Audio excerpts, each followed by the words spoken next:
नमस्कार, आप देख रहे हैं बिस्तक। मैं हूं आपके साथ अरुणिमा द्विवेदी। आज का ये वीडियो बेहद खास है क्योंकि सेबी की तरफ से ट्रेडिंग के नियम सख्त हो गए हैं। ट्रेडिंग कौन सी? Futures and options. एफएनओ के नियम, सेबी ने एफएनओ ट्रेडिंग के नियम सख्त कर दिए हैं। और क्या कुछ बदलाव होगा अब एफएनओ ट्रेडिंग में, ये सब कुछ हम समझेंगे आज रजत देवगन जी से। सर नमस्कार, बहुत स्वागत है आपका। जी नमस्कार। रजत जी, एफएनओ के नए नियम जारी हो गए हैं। जो खबर आ रही है उसके मुताबिक सेबी ने कंसल्टेशन पेपर जारी किया है और 17 मार्च तक इस पर फीडबैक मांगा है। और एफएनओ ट्रेडिंग के लिए नए नियमों का प्रस्ताव है इस कंसल्टेशन पेपर में। आपसे बहुत आसान भाषा में हम समझने की कोशिश करेंगे कि आखिर क्या है एफएनओ ट्रेडिंग के ये नए नियम जो प्रस्तावित किए गए हैं सेबी की तरफ से, और इनसे क्या कुछ बदलेगा। तो सर, पहला जो मेरा सवाल होगा वो यही होगा कि आखिर कौन कौन से बदलाव प्रस्तावित किए गए इस कंसल्टेशन पेपर में, और ये बदलाव आखिर हो क्यों रहे हैं। हाँ, हो इसलिए रहे हैं क्योंकि देखिए बहुत स्पेकुलेटिव एक्टिविटी बढ़ गई थी पिछली बार भी। तो पिछले साल भी तो आपने देखा था ना कि रेगुलेटर कितना स्ट्रिंजेंट हो गया था और बहुत ही सख्त कदम जो है उसने स्ट्रिक्ट कदम जो है उसने उठाए थे हम्म। डेरिवेटिव मार्केट को कंट्रोल करने के लिए। तो उसी को कंटिन्यूएशन देख लो आप। इस बार के जो प्रस्ताव है उसमें भी बहुत सारी ऐसी चीजें हैं जो आपने और हमने पहली बार सुनी होंगी। वो ये है, देखो, जो मोटे मोटे प्रस्ताव है ना वो मैं आपके सामने एक सूची बता देता हूँ, उसके बाद उसको डिस्कस करेंगे। सबसे हम्म। पहले तो ओपन इंटरेस्ट कैलकुलेट करने का तरीका बदल जाएगा। जी हाँ, आपने सही सुना, ओपन इंटरेस्ट कैलकुलेट करने का तरीका ही बदल जाएगा। तो इसलिए वीडियो बहुत इंपॉर्टेंट है, ये बहुत हम्म। इंपॉर्टेंट स्टेप है जो सेबी उठाने जा रही है। फिर सिंगल स्टॉक डेरिवेटिव की जो सीमा होती है, एमडब्ल्यूपीएल का नाम आप अक्सर सुनते होंगे, हम उसको आसान भाषा में समझाने की कोशिश करेंगे। ये डेरिवेटिव मार्केट में एकदम से नहीं देखते आप, बैन पीरियड में चले जाते हैं shares, market wide position limit अपने जी। जी। अपर थ्रेशोल्ड को क्रॉस करके तो बैन में चला जाएगा, उसमें कोई ट्रेडिंग नहीं हो पाएगी वायदा कारोबार में। तो उसको कैश मार्केट से लिंक करा जाएगा। क्यों किया जाएगा ये बताएंगे आपको। उसके बाद सिर्फ एलिजिबल इंडेक्स पर ही डेरिवेटिव्स को मंजूरी मिलेगी। अभी सिर्फ निफ्टी, निफ्टी बैंक और कुछ और डेरिवेटिव कॉन्ट्रैक्ट्स आप देखते हो इंडेक्स स्पेसिफिक, तो कुछ मापदंड है, कुछ पैरामीटर्स हैं जिनको पूरा कर लोगे तभी आप उसका इंडेक्स का डेरिवेटिव निकाल सकते हो। फिर इंडेक्स हम्म। में कितने शेयर्स होने चाहिए, नंबर ऑफ शेयर्स, और उसमें भी उनका कितना वेटेज होना चाहिए, इसके ऊपर भी इंपॉर्टेंट फैसले आएंगे, जिसके ऊपर कंसल्टेशन पेपर जारी किया हुआ है। और हम्म। उसके बाद तो प्री ओपन सेशन भी होगा एफएनओ में। तो ये इंपॉर्टेंट चीजें हैं जो डिस्कस करनी है इस वीडियो में। जी। तो सर, सबसे पहले तो आपसे बात कर लेते हैं जो सबसे पहला और बड़ा बदलाव हो रहा है जो बेहद जरूरी है, और वो है ओपन इंटरेस्ट कैलकुलेट करने का तरीका। कैसे बदल जाएगा सर ओपन इंटरेस्ट कैलकुलेट करने का तरीका, और आखिर इस बदलाव की जरूरत क्यों आ पड़ी है सेबी के सामने। देखिए, बिस्तर की हमेशा पहल रहती है कि हम आपको खबर भी पहले दें, और उसके बाद अगर कुछ खबर आप पढ़ भी लो तो उसको समझ में तो आए कि हुआ क्या था। तो उसको जी। आसान भाषा में जितना आसानी से हम समझा सकते हैं उतना आसानी से। बाद में तो उसका पढ़ाई तो थोड़ी बहुत करनी पड़ेगी। लेकिन ओपन इंटरेस्ट आप बार बार बोल रहे हो। पहले तो ओपन इंटरेस्ट वायदा कारोबार में क्या होता है, खुले सौदे, जो हम्म। सौदे अभी तक खत्म नहीं हुए हैं उनको बोलते हैं ओपन इंटरेस्ट। अभी तक ऐसे ओपन इंटरेस्ट होता है कि टोटल ओपन इंटरेस्ट अगर आपको निकालना है ना तो कॉन्ट्रैक्ट होता है, टोटल कॉन्ट्रैक्ट जो अभी तक अनवाइंड नहीं हुए हैं, तो उसको ऐसे कैलकुलेट करते हैं, total contract multiply by a multiplier factor, जो कि हम्म। फ्यूचर्स के लिए total contracts multiply by multiplier factor 1 होता है।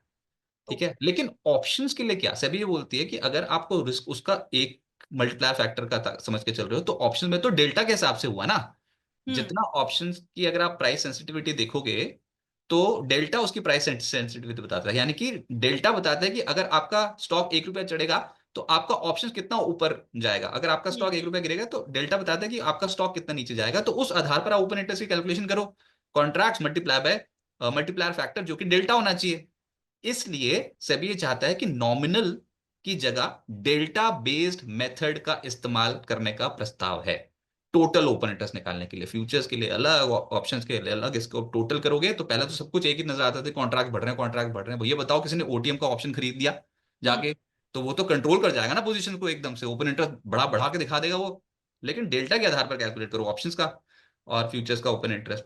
तो ये ऑब्वियसली रिस्क मैनेजमेंट प्रैक्टिसेस के लिए किया जा रहा है, तो इसको और सुधारने के लिए, और इंडेक्स डेरिवेटिव में पोजीशन लिमिट का कोई दुरुपयोग ना करे, इसके चलते ये फैसला किया जा रहा है। तो नॉमिनल की जगह डेल्टा बेस्ड मेथड का इस्तेमाल किया जाएगा ओपन इंटरेस्ट की कैलकुलेशन में। जी। तो दूसरा भी एक बदलाव होने वाला है सर। हमने ओपन इंटरेस्ट तो समझ लिया कि आखिर इसकी जरूरत क्या थी और अब ये कैसे कैलकुलेट होगा। लेकिन सिंगल स्टॉक डेरिवेटिव की सीमा, यानी सिंगल स्टॉक डेरिवेटिव की लिमिट, जिसको बेहद आम भाषा में, अगर बाजार की भाषा में हम कहें, तो होता है MWPL। सर, क्या है ये MWPL? ये आम लोग जो हमें अभी इस समय देख रहे हैं इस वीडियो से, वो समझना चाहेंगे आपसे, और इसके साथ ही इसके कैलकुलेशन को बदलने की क्या जरूरत है? अभी तक किस तरीके से कैलकुलेट हो रहा है सर, और अब जब बदल रहे हैं तो क्यों बदल रहे हैं? मार्केट वाइड पोजीशन लिमिट आप समझो कि ये आमतौर पे ना आप अक्सर देखते हो सुबह सुबह एफएनओ की लिस्ट, एफएनओ बैन की लिस्ट आती है, और बिस हम्म। तक पे भी हम अपने न्यूज़लेटर में देते हैं कि ये स्टॉक एफएनओ बैन लिस्ट में आ गया। एक हम्म। पर्टिकुलर परसेंटेज होता है कि इस परसेंटेज के लेवल के ऊपर अगर पोजीशन चली गई तो हम्म। आपके स्टॉक में डेरिवेटिव मार्केट में आप पोजीशन सिर्फ काट सकते हो, तेजी की पोजीशन हम्म। काट सकते हो, मंदी की पोजीशन काट सकते हो, लेकिन नया डेरिवेटिव पोजीशन को आप कैरी नहीं कर सकते हो, बना नहीं सकते हो। नए हम्म। नए डेरिवेटिव पोजीशन बोलते हैं हम्म। Market wide position limit reach हो गई है, अभी एफएनओ हम्म। बैन में आ गया है। लेकिन भैया उसको करने के लिए ना बहुत खुराफात कर रखी है बड़े बड़े ट्रेडर्स ने। हम्म। अब इसको करने के लिए हो सकता है कि कोई नेगेटिव इवेंट आपके सामने खड़ा हो और आप नहीं चाहते हो एज अ बिग इन्वेस्टर कि भैया उसमें कुछ भी स्टॉक में गिरावट आए, तो हम्म। आप उसमें ओटीएम में गेम कर सकते हो। ओटीएम ऑप्शन में जाके अपनी पोजीशन बढ़ा बढ़ा के दिखा दोगे, उसमें डेरिवेटिव बैन में उसको ले आओगे हम्म। और उसके बाद फिर उसमें ट्रेडिंग ही नहीं होगी, एफएनओ हम्म। बैन लग जाएगा। हम्म। तो ये हो गया ना फिर मैनिपुलेशन। इस मैनिपुलेशन को रोकने के लिए फिर सेबी ने कुछ अब सोचा कि भैया आप कदम उठाने पड़ेंगे, तो उसमें बात यह है कि कैश मार्केट से लिंक कर दो मार्केट वाइड पोजीशन लिमिट को। हम्म। यानी कि शेयर के फ्री फ्लोट का 15% या एवरेज डेली डिलीवरी वैल्यू का 60 गुना ये होना चाहिए। हम्म। तब जाके आप मार्केट वाइड पोजीशन लिमिट पर पहुंचते हुए नजर आओगे। हम्म। ऑब्वियसली जब स्टेप आएगा इसमें और बारीकी आएंगी जब ये भी अनाउंसमेंट होगी तो, लेकिन अभी ये कंसल्टेशन पेपर है, तो उसमें शेयर के फ्री फ्लोट का 15% या एवरेज डेली डिलीवरी वैल्यू का 60 गुना, इससे आप लिंक कर दो कैश मार्केट से सिंगल स्टॉक डेरिवेटिव की सीमा यानी कि मार्केट वाइड पोजीशन लिमिट को। तो वो उतनी आसानी से आप उसको एफएनओ बैन में नहीं ले जा पाओगे, मैनिपुलेट नहीं कर पाओगे। मोटी मोटी बात ये है, डेरिवेटिव बैन में फटाफट से स्टॉक आ जाते हैं, बहुत लंबी सूची बन जाती है क्योंकि तो पूरी सीरीज में काम नहीं होता उन स्टॉक्स में। तो जी। उसको रोकने के लिए बताओ आप ओटीएम में कितना बड़ा बड़ा गेम कर सकते हो ऑप्शंस में। तो उसको रोकने के लिए ना यही बात सजेस्ट की गई कि इसको कैश मार्केट से लिंक कर दो, मैनिपुलेशन कम करने के लिए और रिस्क और लिक्विडिटी को बैलेंस करने के लिए।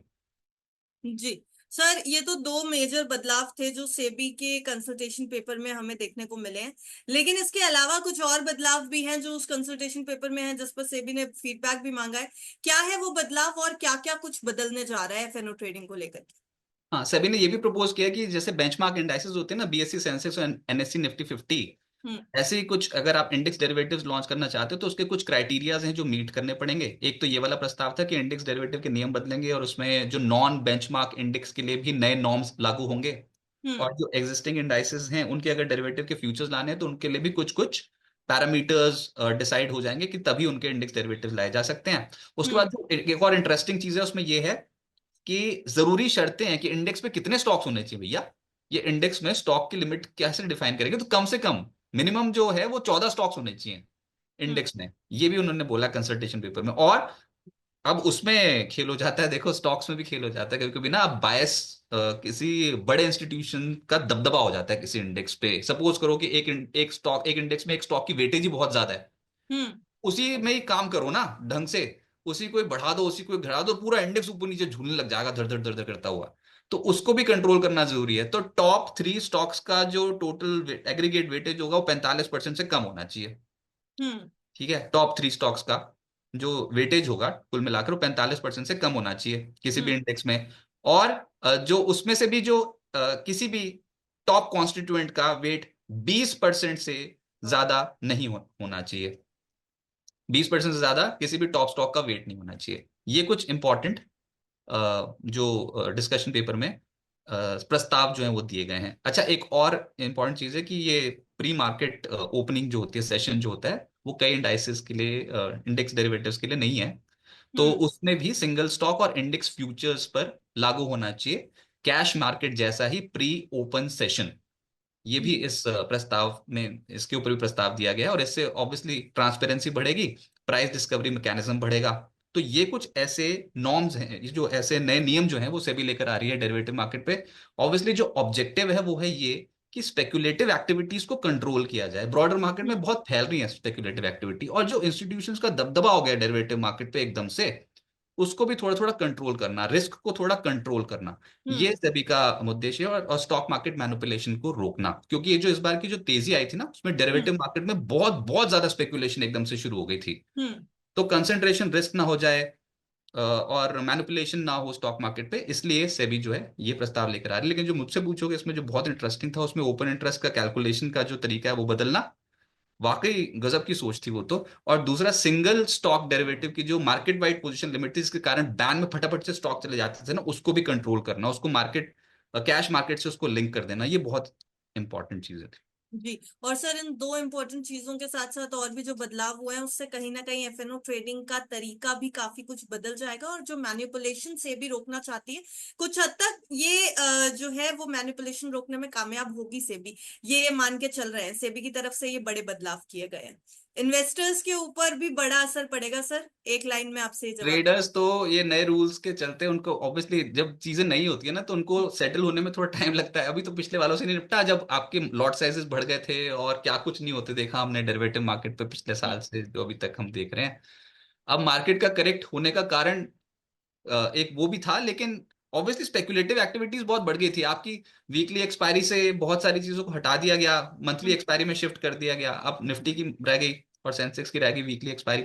लेकिन वो ठीक थे, वो रेगुलेटर ने एक कदम उठाया था। उसके बाद फिर सरकार ने पिछली बार जो बजट पेश किया था, इस बार नहीं पिछली बार, तब हम्म। उन्होंने एसटीटी वगैरह ऑप्शंस पे, फ्यूचर्स पे, उसमें बदलाव कर दिया गया था। लेकिन ये एक over period of time exercise है, जिसका हम्म। ऑब्जेक्टिव मैं बार बार कह रहा हूँ ये है कि इसमें ये जो इंडेक्स डेरिवेटिव की जो पोजीशन लिमिट है उसको थोड़ा कट करना, मैनिपुलेटिव एक्टिविटीज को कंट्रोल करना, ये इसी उद्देश्य से सेबी जो वो आगे बढ़ रहा है, और बेहतरी के लिए कर रहा है, सिस्टम को और बेहतर बनाने के लिए कर रहा है। तो देखते हैं ओवर पीरियड टाइम ये कैसे हो। तो 17 मार्च तक इस पे सुझाव मांगे गए हैं, तो देखते हैं मार्केट पार्टिसिपेंट्स इस पे क्या सुझाव देते हैं।